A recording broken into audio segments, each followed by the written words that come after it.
Hello guys, in the previous video I showed you how you can use this and kind of attach the surface as an insert. In this video I'll show you how I can turn this into a Boolean object. But real quick guys, I've got two new courses on Udemy. Ultimate Sci-Fi Soldier and Plasticity Modeling Guide. So guys, Plasticity 1.0 is now out. The program is pretty much at a good state.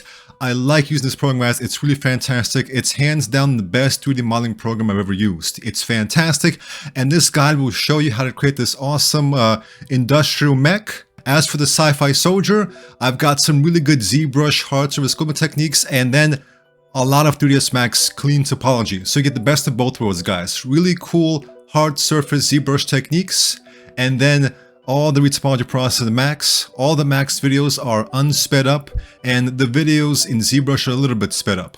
So essentially guys, the purpose of this one is not to overwhelm you with dozens of hours of content, but just to have really streamlined, just like the best of the best, techniques for retopology and sculpting. So guys, check out those courses, links are in the description. Let's continue.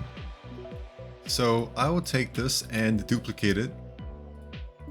Alright, and now what I will do is I will go into by angle, switch this to 1 and select this and delete.